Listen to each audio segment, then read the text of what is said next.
Здравствуйте, друзья! Ошибки в питании сделаны в разные эпохи и в разных странах, но страдаем от этого мы с вами.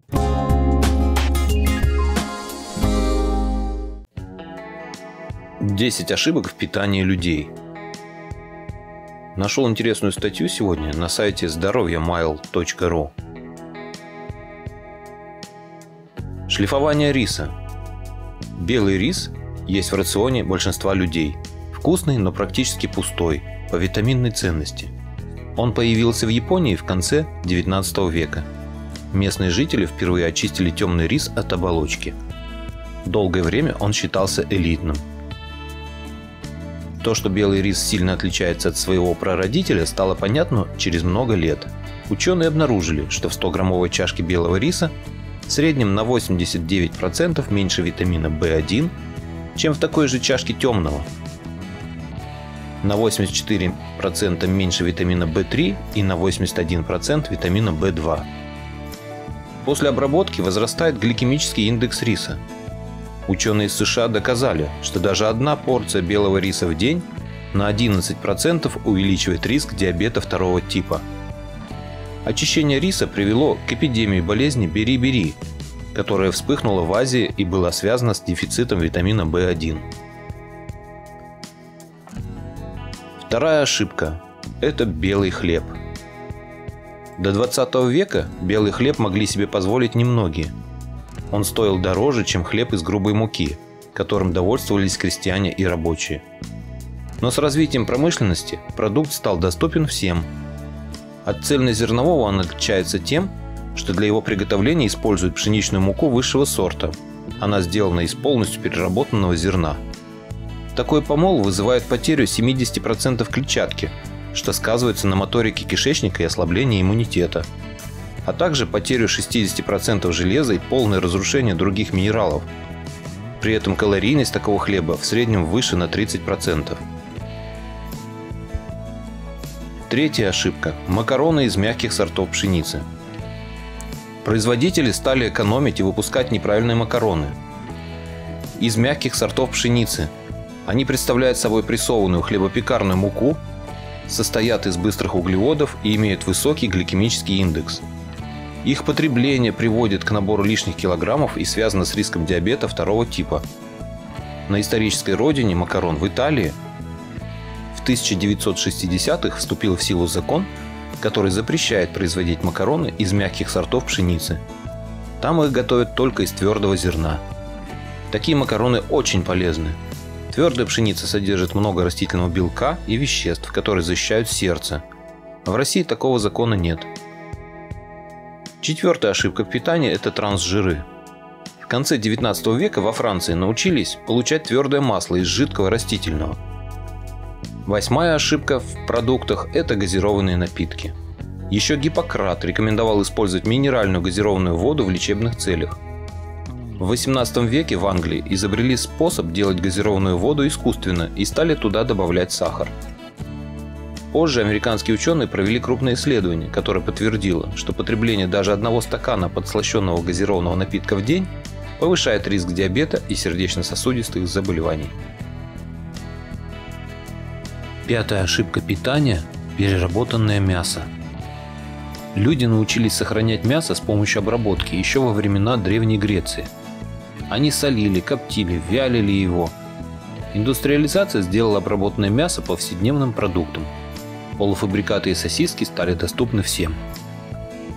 А сегодня известно, что такие продукты могут стать причиной рака толстой кишки. Бутерброд с двумя кусочками колбасы общим весом 50 грамм на 18% повышает риск этой болезни. Такой вывод сделали ученые ВОЗ на основании крупного анализа исследований. В 2015 году переработанное мясо официально внесли в список канцерогенов. Шестая ошибка питания – это фастфуд. Он существовал задолго до того, как стал культом. Например, прообраз хот-дога упоминается еще у Гомера. Фастфуд вреден по многим причинам. Во-первых, он калориен. Во-вторых, блюда быстрого питания состоят в основном из углеводов быстрого типа – сахара, соли, насыщенных жиров и трансжиров. При этом они совсем не содержат клетчатки. В-третьих, для приготовления фастфуда используется фритюр. Масло нагревают до температуры около 180 градусов, что приводит к его окислению и образованию канцерогенов. Седьмая ошибка питания – это добавленный сахар. Еще 200 лет назад сахар был диковинным и дорогим продуктом. Чтобы привезти тростниковый сахар из Индии, британской колонии, корабли проходили долгий путь. Все изменил Наполеон. Император не захотел зависеть от англичан и обратил внимание на способ получать белый сахар из свеклы. С тех пор сахар стал доступен всем. Сегодня его добавляют в огромное количество продуктов, о чем мы часто даже не догадываемся, в том числе и в хлебобулочные и молочные продукты. Это делают для улучшения вкуса и увеличения срока хранения. Организм человека физиологически не приспособен усваивать столько глюкозы, поэтому добавленный сахар провоцирует ожирение, развитие рака и болезни сердца. Восьмая ошибка питания – это газированные напитки. Еще Гиппократ рекомендовал использовать минеральную газированную воду в лечебных целях. В XVIII веке в Англии изобрели способ делать газированную воду искусственно и стали добавлять туда сахар.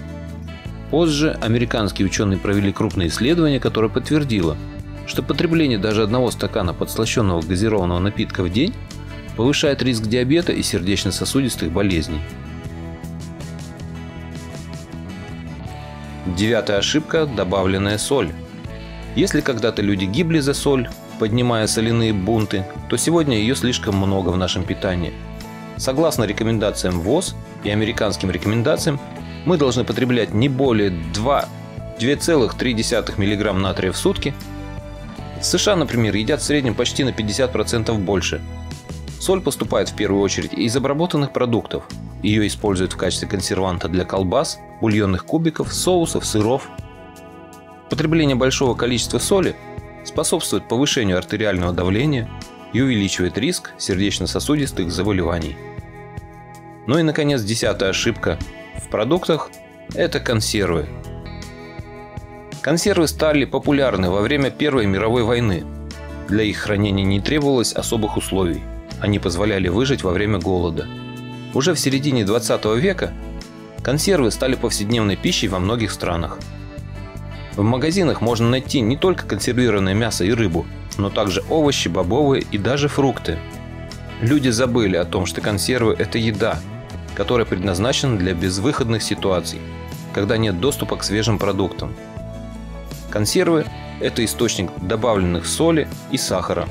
В процессе переработки они теряют большую часть витаминов и микроэлементов. В любом случае, кушайте меньше соли и сахара и не ходите в Макдональдс. Тогда будете здоровы долгое количество лет. Вот такая интересная статья попалась мне сегодня, и я решил поделиться ею с вами.